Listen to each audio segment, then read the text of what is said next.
Dans certaines régions du monde, le silence n'existe plus. Il a été remplacé par le bruit des armes, par l'angoisse et par une incertitude qui s'installe dans chaque moment du quotidien.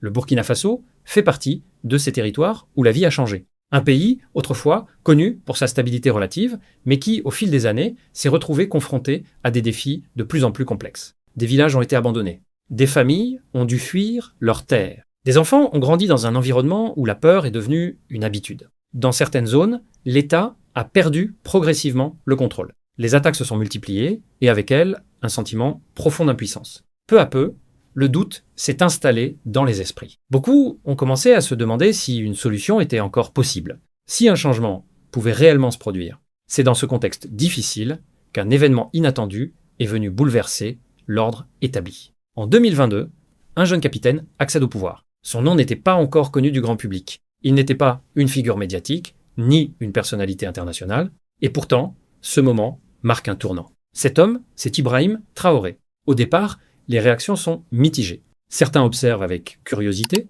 d'autres avec scepticisme.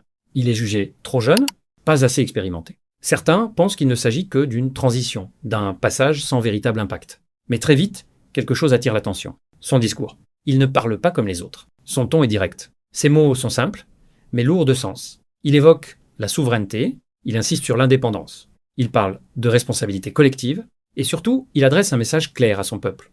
Le changement ne viendra pas uniquement d'en haut. Il appelle à la mobilisation. Il encourage une prise de conscience. Ce positionnement tranche avec les discours habituels. Rapidement, des décisions sont prises. Certaines sont stratégiques, d'autres sont perçues comme audacieuses. Il remet en question certaines orientations passées. Il cherche de nouvelles approches. Mais dans un environnement aussi fragile, chaque choix comporte des risques. Sur le plan interne, les attentes sont immenses, la population espère des résultats rapides. La pression est constante. Sur le plan international, les regards se tournent vers le Burkina Faso. Les observateurs analysent chaque mouvement, chaque décision est scrutée. Dans ce contexte, avancer devient un véritable défi. Sur le terrain, la situation reste complexe. Les efforts se poursuivent pour améliorer la sécurité. Des initiatives sont mises en place pour renforcer les capacités de défense. Des citoyens s'engagent, des volontaires participent aux efforts collectifs. Mais le chemin est long, les obstacles sont nombreux. Et les résultats prennent du temps à se concrétiser.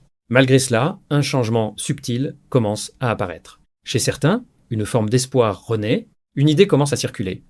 Et si cette période marquait le début d'une transformation? Cet espoir, bien qu'encore fragile, devient une force. Mais il ne fait pas disparaître les interrogations, car les critiques existent. Les inquiétudes aussi. Certains remettent en question les orientations prises. D'autres s'interrogent sur la viabilité des stratégies mises en place. Les débats sont présents, parfois intenses, et c'est normal. Dans une situation aussi complexe, il n'existe pas de solution simple. Derrière la fonction de président, il y a un homme, un individu confronté à des décisions lourdes de conséquences. Chaque choix peut influencer l'avenir de millions de personnes. Chaque orientation peut avoir des répercussions durables. Avec le temps, le Burkina Faso attire de plus en plus l'attention, les médias en parlent, les analystes s'y intéressent. Les discussions dépassent les frontières, une question revient régulièrement. Que va devenir ce pays dans les années à venir? Aujourd'hui, le Burkina Faso se trouve à un moment décisif de son histoire. Un moment où plusieurs chemins sont possibles. Un moment où les décisions prises auront un impact profond. D'un côté, il y a l'espoir d'un renouveau, d'un autre, le risque d'un avenir incertain. Rien n'est encore figé, mais une chose est sûre, Ibrahim Traoré a déjà marqué son passage par ses prises de position, par ses choix, par sa manière d'aborder les défis. Il a introduit une dynamique différente. Reste maintenant à savoir jusqu'où cette dynamique pourra aller. Est-il en train de poser les bases d'un changement durable? Ou s'agit-il d'une étape parmi d'autres dans un processus plus long?